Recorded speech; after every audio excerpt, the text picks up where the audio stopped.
दासिका में आए थे, आपको जैसे बताया है हमने कि समय सरगम उपन्यास को देख रहे थे। समय सरगम उपन्यास की कथा वस्तु हो गई है, कथा वस्तु के साथ साथ पात्र को देख चुके हैं। कथा वस्तु, पात्र, संवाद, उसके पश्चात देश काल वातावरण, इन 4 तत्वों को हम लोग देख चुके हैं। अब हम लोग आगे बढ़ते हैं भाषा शैली की ओर। भाषा शैली का भी लगभग हमारा आधा हिस्सा कंप्लीट कर लिए थे, पर फिर भी हम उसे थोड़ा फ्लैशबैक में जाना चाहते हैं, पूर्व दीप्ति शैली को अपनाना चाहेंगे। जिस प्रकार से बताया जाता है ना एपिसोडों में कि पिछले एपिसोडों में हमने ये देखा था, तो पिछली तासिकाओं में हमने क्या देखा था उसे थोड़ा सा बता देते हैं, तब तक बाकी के लोग भी जुड़ पाएंगे। जैसे कि विदिति है कृष्णा सोप्ती जी के उपन्यासों की जो भाषा है, जिन्होंने भाषा का प्रयोग किया, वह साहित्यिक रूप की तुलना से अधिक निर्देशात्मक रहे, जो यथार्थता की मांग करते रहे। और कृष्णा जी के जो उपन्यास की रचना है वह गद्यात्मक शैली में होती है। कृष्णा सोप्ती जी की जो भाषा है, तो भाषा के प्रति वह अत्यंत सजगता से लिखती है। फिर वह अनेक प्रकार की मुहावरे होते हैं, उनका लहजा या हर वर्ग के प्रति बदलता हुआ दिखाई देता है। मतलब जैसा उनका पात्र होता है, जैसे मजदूर किसान होता है तो किसान की भाषा अलग होती है ना, और शिक्षक जो होता है तो शिक्षक की भाषा अलग होती है। बिल्कुल मतलब इन दोनों में, मजदूर किसान की भाषा और शिक्षक वर्ग की भाषा, इन दोनों में नितांत अंतर हम लोगों को दिखाई देता है। और जब किसान की भाषा और शिक्षक वर्ग की भाषा, ये दोनों वर्ग की भाषा कहीं पर भी मैच नहीं हो पाती, तो यही अंतर इस जगह स्थूल और सूक्ष्म रूप से दिखाने का प्रयास कृष्णा सोप्ती जी का है। इस प्रक्रिया में भाषा की जो गर्माहट होती है, मतलब भाषा में जो कारवां जब कम पड़ रहा है, वहां पर गहराई का तेवर भी ज्यादा प्राप्त हो दिखाई देता है। तो समय सरगम इस उपन्यास में काव्यात्मक संवेदना से युक्त भाषा का प्रयोग किया गया है। समय सरगम की भाषा कविता के अत्यंत निकट होने के कारण रोचक एवं प्रभावशाली दिखाई देती है। इसका भाषिक मिजाज भी इस तरह का दिखाई देता है, जैसे दूर साने उमाई का मकबरा अपने गुबन के गोलाई में स्थित समय की धूप से सेंक रहा है। देखिएगा, यहाँ सर्दी की धूपेली गर्माहट हल्के बसे कपड़ों को छू रही है। जीने की अत्यंत नाटकीयता, वह भी इतने विशाल मंच पर।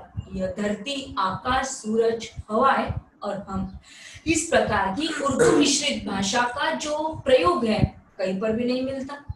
और यहाँ जब कृष्णा सोप्ती जी अन्य उपन्यासों की तुलना में जब इस प्रकार के वाक्यों को दिखाती है, तो यहाँ पर उर्दू मिश्रित वाक्यों का प्रयोग मिल जाता है। समय सरगम उपन्यास में महानगरीय वातावरण को भी रूपायित करने का प्रयास कृष्णा जी हर रचना के माध्यम से भाषा की निपुणता का वह अपने आप में परिचय दे पाते हैं। भाषा की सृजनात्मक प्रक्रिया अत्यंत अनिवार्य अंग मानी जाती है, और कृष्णा सोप्ती जी ने हर रचना में, जो भी उनकी रचना है, उन रचनाओं में कथ्य के अनुरूप, मतलब जैसा कथ्य होता है उस कथ्य के अनुरूप भाषा का चयन करने का प्रयास उन्होंने किया। और इसी कारण हर रचना में भाषा अपनी पारंपरिक अभिव्यक्ति को तोड़कर एकदम नई व्यवस्था को ढूंढने में वह सक्षम साबित हो जाती। जैसे कि पहले ही आपको बता दिए थे कि भाषा अपना एक महत्वपूर्ण कार्य करती है। अब यहाँ उन पारंपरिक अभिव्यक्ति को तोड़ देती वह भाषा और एकदम नई व्यवस्था को ढूंढने में वह सक्षम साबित होती है। तात्पर्य कि कृष्णा जी की जो भाषा है, उस भाषा में अपने तेवर होते हैं। अर्थात जिस प्रकार से व्यक्ति अपने विचारों को अभिव्यक्त करता है भाषा के जरिए, ठीक उसी प्रकार भाषा भी अपने आप में उस व्यक्ति की गहनता को, उस व्यक्ति के विचारों की महत्ता को अभिव्यक्त करती है, और उसका माधुर्य और करारापन पाठकों को अभिभूत कर देता है। मतलब तय है कि जब कोई भी पाठक उस वक्तव्य को सुनता है, पढ़ता है, तो वो पाठक को अभिभूत कर देने वाली जो भाषा शैली होनी चाहिए, वह भाषा शैली हमारे कृष्णा जी की है। उनकी भाषा में एक प्रकार का तीखापन भी है और साथ में नशीला माधुर्य भी।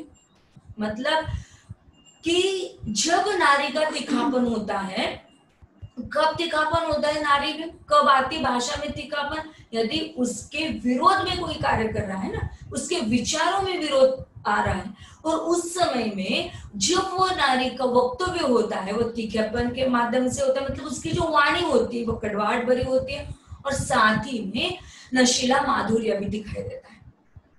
इनकी कला एवं शिल्प में प्रांजलता दिखाई देती है, साफ सुथरापन दिखाई देता है, और जिसके कारण आत्मीयता बढ़ जाती है। मतलब देखिएगा कि जब हम किसी भी प्रकार के उपन्यासों को पढ़ते हैं ना, तो जब हम लोग उपन्यासों के साथ पढ़ते चले जाते हैं, हम लोगों की डेली हम उस उपन्यास को पढ़ते हैं ना, तो जब हम उन उपन्यास को पढ़ते हैं, उस नायिका नायक के रूप में पढ़ते हैं, तब क्या होता है, उस नायक के प्रति और नायिका के प्रति रहने वाली हमारी आत्मीयता जो बढ़ जाती है। ऐसा हमें फील होने लगता है कि वो नायक नायिका किसी उपन्यास के न होकर हमसे मिलती जुलती, हमारी सहेली है, हमारा दोस्त है, हमारा फ्रेंड है करके हम लोग उनके साथ आत्मीयता जोड़ देते हैं। ठीक वैसे ही जब उपन्यास को आत्मीयता के साथ पढ़ने का प्रयास किया जाता है, तो वही आत्मीयता एक दूसरे के साथ तादात्म्य स्थापित करने में मदद कर पाती है। यथार्थ को लेकर चलने वाले भाषिक चित्रण इनकी रचनाओं में देखने को मिल जाते हैं। कहा जा सकता है कि उनकी डांट से बिछड़ी जो एक उपन्यास है, उसमें कृष्णा जी जिस खनकती हुई अंगड़ाती हुई भाषा को लेकर चलती है, वो समय सरगम तक आते आते निरंतर विकास की ओर पा जाती है। मतलब एक अंगड़ाई लेने वाली भाषा, मतलब जैसे कि हम लोग तय कर पाएंगे कि जैसे एक बच्चे का जो बचपना होता है ना, वही बच्चे का बचपना इनकी उपन्यासों के साथ भी दिखाई देता है कि जिस प्रकार से शुरू में उनका जो डांट से बिछड़ी है, फिर वो धीरे धीरे क्या कर दिया, उन्होंने विकास करते हुए दिखाई दिया। तो कृष्णा जी ने हिंदी भाषा को एक विलक्षण ताजगी दे दी, और उनके भाषा में, मतलब कृष्णा जी की जो भाषा है, उनके भाषा में, उनके संस्कारों में जीवंतता दिखाई देती है, प्रांजलता दिखाई देती है।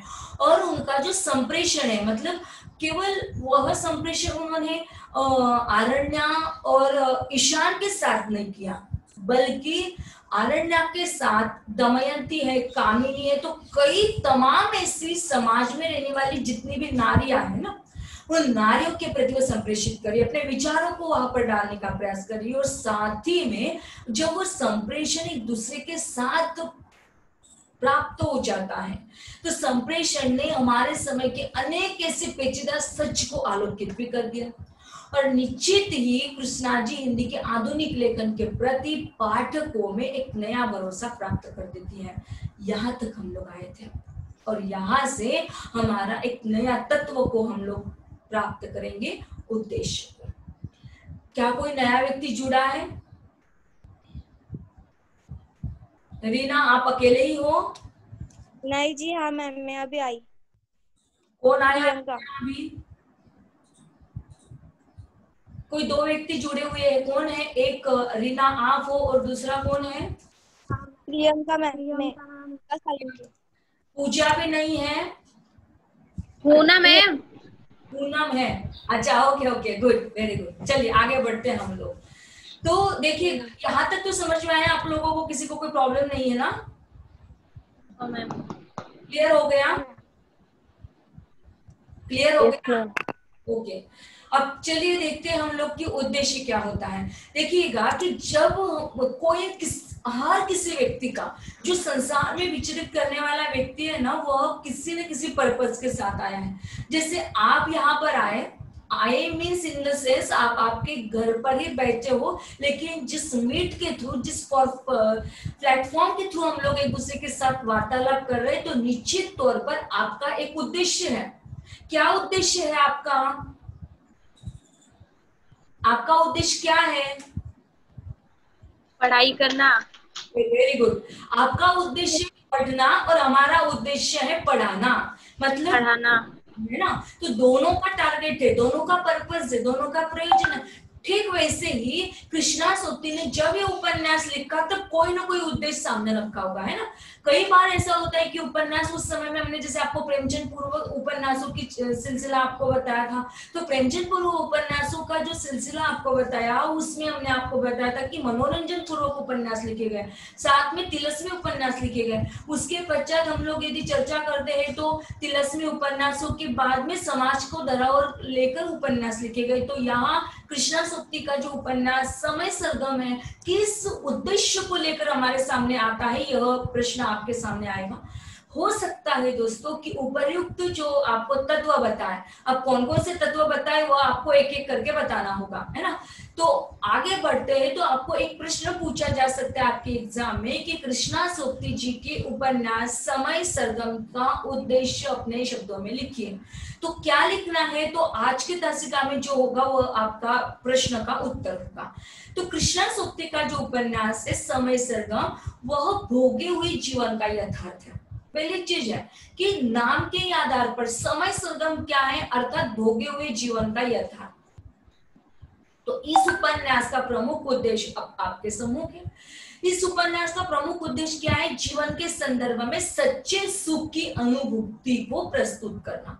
अब देखिएगा कि जब जीवन के संदर्भ में सच्चे सुख की अनुभूति क्या हो सकती है, आपके अनुसार मेरे लिए मेरा सच्चा सुख यह हो सकता है कि मैं, मेरा पति और मेरे 2 बच्चे, बस इतना ही मेरा सच्चा सुख है। लेकिन क्या हम लोगों ने समाज को देखा? नहीं।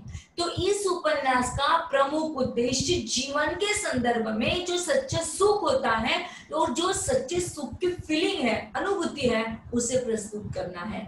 2 चीजें आपको बताई, पहला बताया कि भोगा हुआ यथार्थ है और दूसरी चीज बताई कि सच्चे सुख की अनुभूति को प्रस्तुत करना है। तो लेखिका इस उपन्यास के द्वारा खुद के जीवन को भी पाठकों के सामने रखने का प्रयास कर रही है। किस प्रकार से प्रस्तुत करते हैं, जैसे हमने आपको बता दिया था स्टार्टिंग में ही कि जैसे हमने कृष्णा सोपती के वक्तव्य को बताया, वक्तृत्व को बताया, साथ में उनके कर्तृत्व को बताया। मतलब माना जाता है कि किसी एक व्यक्ति को यदि देखना है तो व्यक्ति को न देखते उसकी रचनाओं को हमें देखना पड़ता है। तो देखिएगा कि जब हम उनकी रचनाओं को पढ़ते हैं तो रचनाओं को देखने के पश्चात यह तय हो जाता है कि वह जो उपन्यास की लेखिका है, वह लेखिका अपने आप में अकेले रहना पसंद करती है।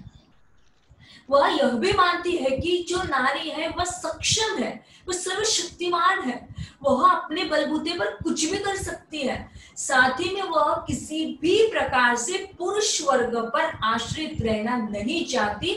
यह कृष्णा सोपती का अपना एक वक्तव्य है। और इसके साथ साथ हमने इसीलिए आपको जो जिन लोगों ने कृष्णा सोपती जी के साथ साक्षात्कार लिया था वो साक्षात्कार की वीडियो भी डलवा दी। इसलिए डलवाए ताकि आप लोगों से समझ पाए, कृष्णा सोपती को आप लोग बहुत अच्छे से जान पाए, इसलिए हमने ये सारी चीजें डलवाए आप लोगों को। तो देखिएगा कि इस उपन्यास का जो उद्देश्य है वो कितना मार्मिक है, क्योंकि लेखिका इस उपन्यास के द्वारा अपने आप को प्रकट करना चाहती है। किसके द्वारा प्रकट करेगी, तो अरण्य के द्वारा। तो समाज की चिंता न करते हुए एक अलग समाज की चिंता उसे नहीं है और इसलिए वह शादी करना नहीं चाहती और वह एक अपना अलग रूप दर्शाना चाहती है। मतलब तय है कि समाज की चिंता न करते हुए भी, शादी न करते हुए भी जीवन भर एक साथ रहना। कितना महत्वपूर्ण है यह वाक्य, देखिएगा, सुनिएगा, हो सके तो उसे राइट डाउन कर लीजिएगा। समाज की चिंता न करते हुए भी, शादी न करते हुए भी जीवन भर एक साथ रहना, एक दूजे का उम्र भर साथ देना आधुनिक नारी का एक अलग रूप दर्शाता है। देखिएगा कहीं किसी जगह पर समाज में आपको यह रूप मिलता है, इस प्रकार की नारी यदि हम लोगों को मिलती है तो न जाने उस नारी को कितना समाज त्रसित करता है, पीड़ित करता है कि समाज की चिंता नहीं की, शादी भी नहीं की और जीवन भर एक साथ किसी एक व्यक्ति के साथ जुड़ी रही और एक दूजे का उम्र भर साथ दे रही। तो क्या यह आधुनिक नारी के रूप में अलग अस्तित्व नहीं है? निश्चित ही तौर पर यह वक्तव्य कृष्णा सोपती जी के लिए सराहनीय है। अभी तो हम यह कहना चाहेंगे कि पूरे नारी वर्ग के लिए सचेतना दिखाई देती है कि हम लोग मतलब शादी के बंधनों में चल जाते। कल की तासिका में हमने जो सारी चीज आपको बताई कि जैसा भी है पति मेरा परमेश्वर है, पूछते हम लोग उनको, लेकिन जब जब भी बात चलती है कि रोज पिटाई होती है, रोज की पिटाई, गाली गलौज, लेकिन वो जो नारी है समाज की मर्यादाओं में अपने आप को बांधती रहती है। लेकिन यहाँ जब कृष्णा सोपती जी का उपन्यास हमारे समाज समूह आता है तो समाज के बिना चिंता किए हुए, शादी न करते हुए जीवन भर वो एक साथ रहती है, एक दूसरे का उम्र भर साथ देने के वादे होते, वादे केवल वादे नहीं होती बल्कि उसे निभाते हुए, और यह आधुनिक नारी का एक अलग रूप दर्शाने का प्रयास कृष्णा सोपती ने किया। नारी स्वयं शक्तिमान है, नारी खुद निर्णय ले सकती है, नारी अपने बलबूते पर जी सकती है, नारी का आत्मसम्मान ही उसकी ताकत है। और इस प्रकार की तमाम बातें लेखिका के इस उपन्यास से स्पष्ट हो जाती हैं। जब देखते हैं हम लोग कि यह जो प्रस्तुत उपन्यास है, इस उपन्यास का उद्देश्य सदियों से दबी हुई औरत के एक आंदोलित रूप को उजागर कर रही है। न जाने कितनी ऐसी समाज में सदियों से दबी हुई औरतें हैं। यदि हम लोग देखते हैं कि डॉक्टर निर्मला श्रीवास्तव जी ने दिल्ली में नोएडा में एक एनजीओ की स्थापना की, तो वहां वो जहां पर उन्होंने देखा कि तमाम ऐसी महिलाएं जो प्रताड़ित की जा रही है, अपने पतियों से परित्याजित की जा रही है, कई ऐसे बच्चे रो रहे हैं, और तब जाके उनका जो नारी मन है वो उद्वेलित हो उठा, और जिस कारण उन्होंने दिल्ली में नोएडा में स्थित एनजीओ की स्थापना की। एक इतना बड़ा कार्य उन लोगों ने किया, लेकिन हम लोग उनको जानते नहीं। मतलब सदियों से दबी हुई जो औरत है, उसका आंदोलित रूप यदि कहीं पर हम लोग प्राप्त करते हो तो रचनाओं में जाता है। और खास तौर पर यह जो कृष्णा सोक्ति जी का उपन्यास है, इस उपन्यास में प्राप्त होता है। तो कृष्णा जी की जो नायिका है आरण्या, तो आरण्या में हम क्या प्राप्त करते हैं कि आरण्या में अद्भुत साहस है ना, आत्मबल है, दृढ़तापूर्ण निर्णय लेने की उसकी क्षमता है। दृढ़तापूर्ण निर्णय उसने क्या ले लिया कि मुझे इस फ्लैट की जरूरत तो है, लेकिन मैं उस फ्लैट को बेचना चाहती हूँ, तो यह बेचने की प्रक्रिया जो है वो खुद निर्णय ले लेती है, खुद बेच देती है। लेकिन जब उसे एहसास हो जाता है कि मैं कहाँ की जगह पर रहूं, तो जब वो दमयंती के घर पर जाती है, कामिनी के घर पर जाती है, और उसे अपने अस्तित्व की ठेस पहुंचती है, तब जाके वो वंचित हो जाती है। और जब वो वंचित होती है तो फिर से एक बार वह आरण्या इनके पास आ जाती है, अपने कथानायक के पास चली आती है। और जब वो चली जाती है तब वह देखने के पश्चात हम लोगों को प्राप्त होता है कि जो अद्भुत साहस है, आत्मबल है, दृढ़तापूर्ण निर्णय लेने की उसकी जो क्षमता है, वह क्षमता और किसी की न होकर कृष्णा सोक्ति जी की है। तो वह वंचिता होने का जो एहसास कृष्णा सोक्ति की नारी को कर्म क्षेत्र में भी प्रवृत्त होने के लिए प्रेरणास्पद स्थापित होती है, और वह निरंतर समय के साथ लड़ती रहती है। और देखिएगा कि समय सरगम उपन्यास क्या है, शीर्षक की सार्थकता को हम लोगों को नेक्स्ट में देखना है। तो इस उपन्यास में आरण्या के द्वारा वह कहना चाहते हैं कि नारी को समाज के साथ बदलना चाहिए, नारी को समय के साथ बदलना चाहिए, और जीवन के उतार चढ़ाव से न डरते हुए, या यूं कहेंगे कि जीवन का उतार चढ़ाव में समाज की चिंता न करते हुए वह अपने अस्तित्व के लिए अंत तक उसे लड़ना चाहिए। तो इस प्रकार से हमारा जो उद्देश्य है वह उद्देश्य अभी कंप्लीट हो गया। अब हमारा लास्ट वाला टॉपिक है, पॉइंट है तात्विक समीक्षा। समय सरगम इस उपन्यास की तात्विक समीक्षा कीजिए। ऐसा ही सवाल आपको पूछा जाता है तो इस प्रकार से आपको आंसर देना पड़ेगा। जो अब तक के किए गए रिकॉर्डेड वीडियो है उसे आपको देखना पड़ेगा, उसे आपको समझना पड़ेगा। हो सके तो उसको आप लोग राइट डाउन कर लीजिएगा ताकि आपके पास एक बना बनाया मैटर मिल जाए। तो समय सरगम ये जो उपन्यास है क्यों शीर्षक दिया है ना, मतलब देखिएगा कि जब किसी व्यक्ति का नामकरण होता है, कोई भी व्यक्ति हो, चाहे पूजा हो, चाहे रीना हो, चाहे कविता हो, चाहे वैशाली हो, जितनी भी रश्मि हो, तो जितनी सारी लड़कियां जहाँ जुड़ी हुई हैं, तो आपके नाम की एक खासियत है दोस्तों। तो सबसे पहले और मूलभूत चीज ये आती है कि हमें हमारे नाम का महत्व जानना चाहिए। तो क्या है मेरे नाम का महत्व, तो अपने आप यह इंट्रोस्पेक्शन कर लीजिएगा, अपने आप को नाम का महत्व होना चाहिए। तो समय सरगम ये जो उपन्यास है शीर्षक क्यों दिया गया, सवाल तो आना ही है। तो समय सरगम ये जो उपन्यास है इस शीर्षक की सार्थकता क्या हो सकती है।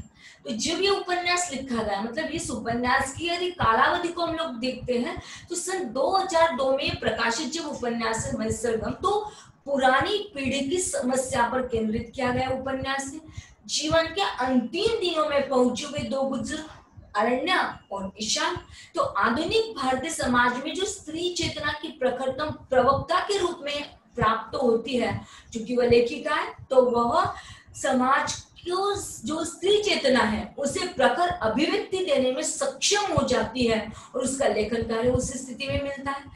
तो जहां एक कलाकार का अनिवार्य अकेलापन उसने झेला है, वही पुरुष प्रधान समाज में स्त्रियों ने दुर्निवार सत्य को भी पहचान लिया है और इस दोहरे संघर्ष में एक रचनाकार का व्यक्तित्व ही उनकी असली पहचान दिखाई देती है।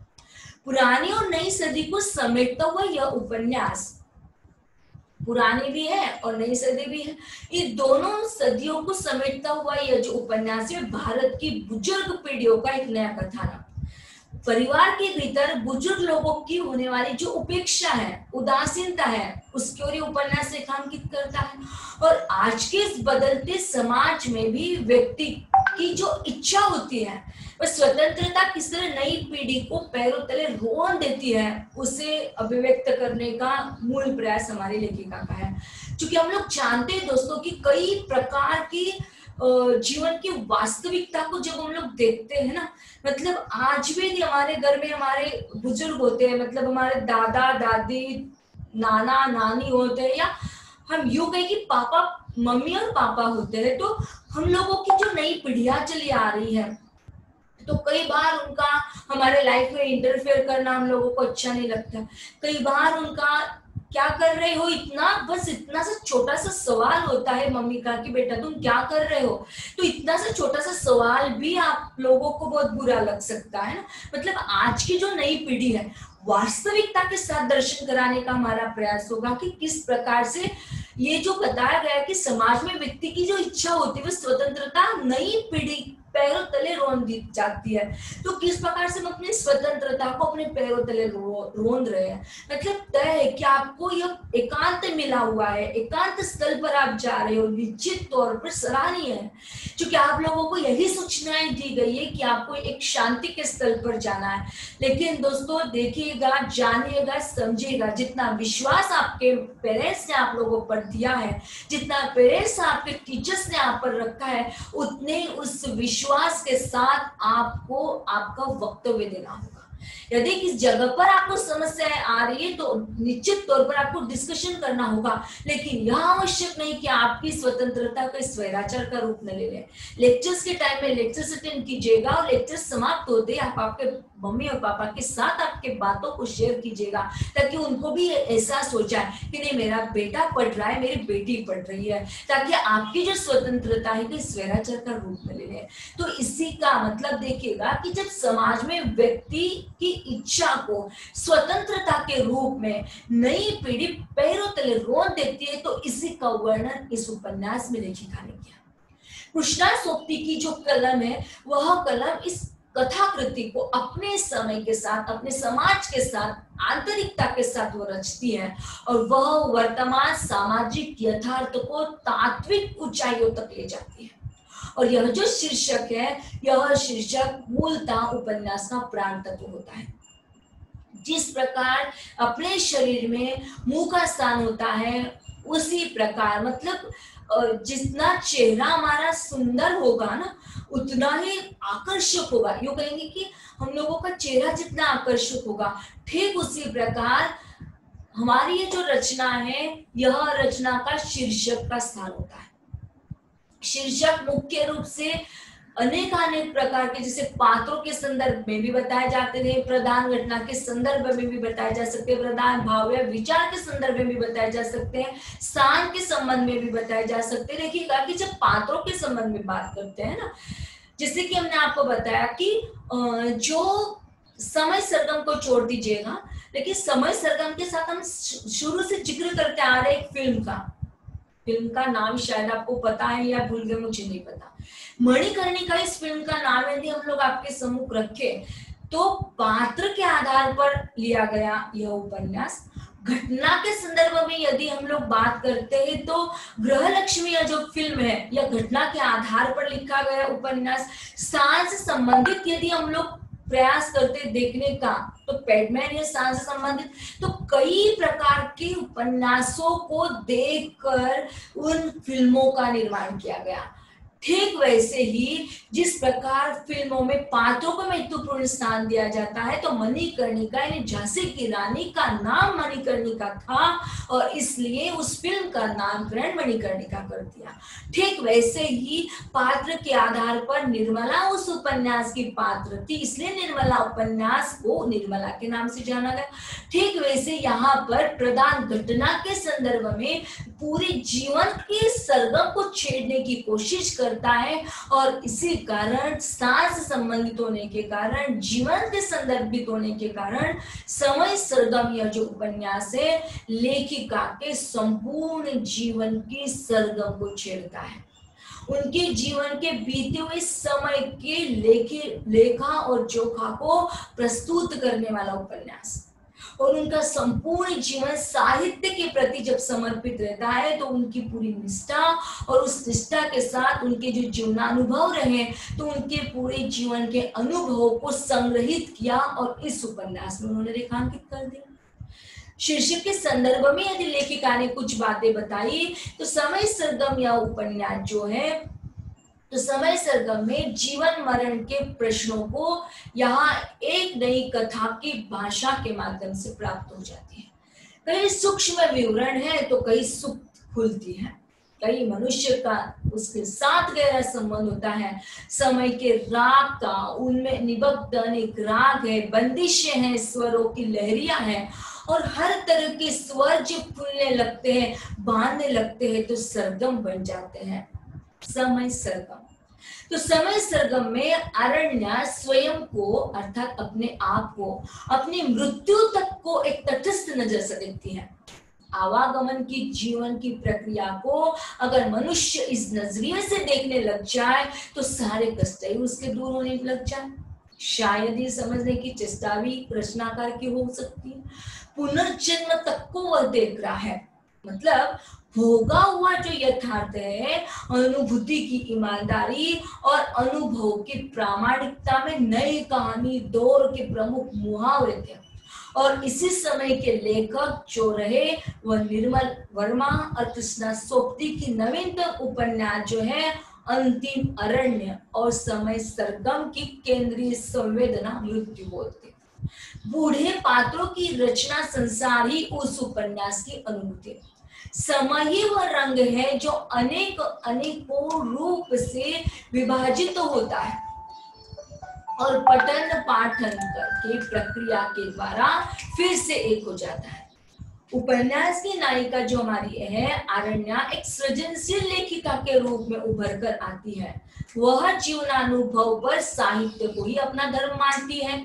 साहित्य सृजन या प्रसव पीड़ा के समान होता है, ऐसा उनका मानना है। मतलब अरण्या जीवन की गहराई को जान चुकी है और जब वो गहराई को जानती है तो उसका जो जीवन है वह विपरीत परिस्थितियों के साथ प्रत्येक व्यक्ति को जीने का है और समय के साथ उसे चलने के लिए वह आबद्ध कर देती है।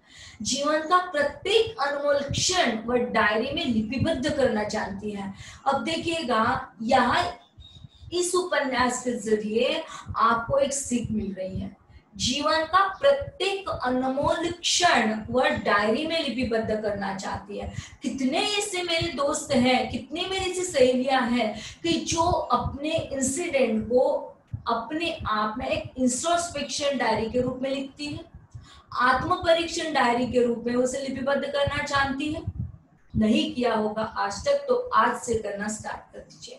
जब आप मॉर्निंग से लेकर नाइट तक की यात्रा आप लोगों ने दिन भर की, तो दिन भर की जो कार्यविधि है आपकी, तो उस डायरी में आपको लिखना होगा ताकि यही डायरी आपको भविष्य में काम आ सकती है। तो जीवन का प्रत्येक अनमोल क्षण वह डायरी में लिपिबद्ध करना चाहती है और इसी कारण साठोत्तरी साहित्य में हमारी कृष्णा सोपती का जो लेखन कार्य है वह लेखन कार्य एक नए रूप में प्राप्त होता हुआ, नया बदलाव उसमें आता हुआ दिखाई देता है। और इसलिए तो कृष्णा सोपती जी को अंग्रेजी में जिसे बोल्डनेस कहा जाता है वो बोल्डनेस उनके प्रति प्राप्त होता है, क्योंकि कृष्णा सोपती जी का जो लेखन है अत्यंत बेधड़क रूप से प्राप्त होता है। तो सदियों से तभी औरत अगर आंदोलन करे, सामाजिक परिवर्तन की प्रक्रिया का हिस्सा बनने का वो प्रयास करे तो कुछ दहशत की बात होती है। मतलब नारी को अब तक केवल दासी के रूप में माना गया, नारी को अब तक केवल चूल्हा चौकी करने के लिए माना गया, नारी को अब तक केवल हम यूं कहें कि भोग विलास का साधन मात्र मानने के लिए माना गया। लेकिन अब तक की जो नारी थी वह नारी दबने वाली थी, दबी हुई औरत थी।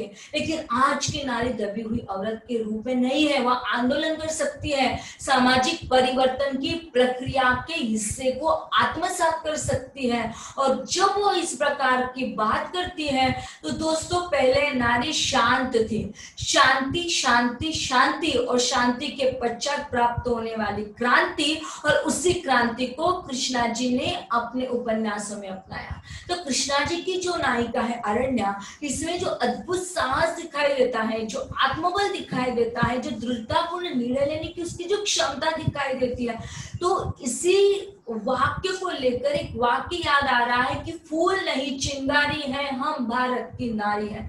इस वाक्य को यदि हम लोग जरा गौर करके देखते हैं तो अब तक नारी को फूल के रूप में माना गया, मोम के रूप में माना गया, और जब इस प्रकार का वक्तव्य नारी के साथ किया गया तो नारी को कुचल देने वाला ही समाज था, नारी को त्रसित करने वाला, व्यथित करने वाला, रुलाने वाला यही समाज था। लेकिन सदियों से दबी हुई औरत अब आंदोलित कर रही है, अब सामाजिक परिवर्तन की उस प्रक्रिया का वो हिस्सा बनने का प्रयास कर रही है, दर्शित करने का प्रयास कर रही है, और वंचिता होने के कारण कृष्णा सोप्ती जी की जो नारी है वह नारी को कर्म के क्षेत्र में प्रवृत्त होने के लिए प्रेरणा दे पाती है, और निरंतर समय के साथ लड़ने वाली वह नारी है। और इस उपन्यास में हमारे लेखिका अरण्य के द्वारा यह कहना चाहती है कि नारी को समय के साथ बदलना चाहिए, नारी को समय के लिए बदलना चाहिए, नारी को समय के साथ बदलना चाहिए, और जीवन के उतार चढ़ाव से न डरते हुए, समाज की चिंता न करते हुए, उसे अपने अस्तित्व के लिए अंत तक लड़ना चाहिए। इतना प्यारा भरा संदेश हमें इस उपन्यास के जरिए मिलता है। तो उपन्यास का तात्विक विवेचन जो है वह आज की तासिका में समाप्त हो गया है। Do you understand? Do you understand? Yes, ma'am. Yes, ma'am. अब आपकी बारी है, अब आप हमें बताइएगा एक एक करके कि कितने तात्विक विवेचन में हम लोग देखें। तो पहला तत्व कौन सा देखा, फास्टली बताते जाइएगा, जिनको जो जो आता है जल्दी जल्दी बताइएगा। कितने तत्वों को हम लोग अब तक देख चुके हैं? 3। कितने कितने याद कीजिए पहले से। 5। याद कीजिए, स्टार्टिंग से बोलते जाइएगा। कथा वस्तु, हाँ हाँ, कथा वस्तु, कथा वस्तु, यस, पात्र, देश, वातावरण, सुनिए सुनिएगा, चरित्र। सुनिएगा आप मैम अभी तक 3 देखे। केवल 3 देखें, अभी तक नहीं, अब स्टार्टिंग से लेकर एंड तक तात्विक विवेचन जब से हमने स्टार्ट किया था, कथा वस्तु को बताया था पहले, कथा वस्तु से लेकर अब तक की चर्चा आपको करनी है। चलो जल्दी जल्दी बताइएगा, समय की सीमाओं को ध्यान में रखिए। बताइए पहला, फर्स्ट तत्व कौन सा है? पहला तत्व हमारा कौन सा है? कथा वस्तु। Very good. सेकेंड? पात्र। Very good. थर्ड? तीसरा? संवाद। नाइस, संवाद। ओके। चौथा? देश काल वातावरण। वातावरण। Okay, next? भाषा शोलक। भाषा शैली। Okay, next? उपदेश। Very good. और उसके बाद में? उसके बाद में लास्ट वाला जो देखा हमने अभी,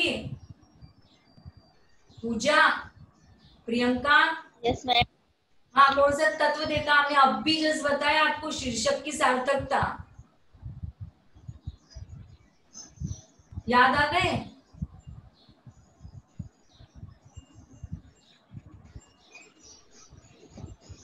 हेलो, यस मैम। 7 तत्व आपके हो गए, सातों के सातों तत्व क्लियर तो हो गए। आपको किसी को कोई समस्या होगी तो अभी आप लोग डिस्कस कर सकते हो। तात्विक विवेचन हमारा इस जगह पर समाप्त हो गया है ना। अभी भी हमारा उपन्यास का जो विवेचन है वो समाप्त नहीं हुआ है, अभी भी चर्चा बाकी है। हो सकता है कल की तात्विका में हम लोग कथेतर गद्य इसकी चर्चा करें, तो जनरल जो ऑप्शनल सब्जेक्ट है आपका, उसके संदर्भ में आप आपके दोस्तों के साथ आज सब लोग मिलकर चर्चा कीजिएगा। जितने अभी जुड़े हुए हैं अपने अपने दोस्तों के साथ शेयर करने के पश्चात आप हमें बताइएगा कि कितने लोग कल जुड़ने वाले हैं, है ना। तो कल जितने लोग जुड़ेंगे उस हिसाब से हम लोग कथेतर गद्य का कल से अपना लेक्चर हम लोग स्टार्ट करेंगे, ठीक है। Yes ma'am. हाँ, आज के संदर्भ में यदि आपको कोई सवाल होता है तो अभी आपका समय चल रहा है, बता दीजिएगा आपको कोई प्रश्न होता है तो।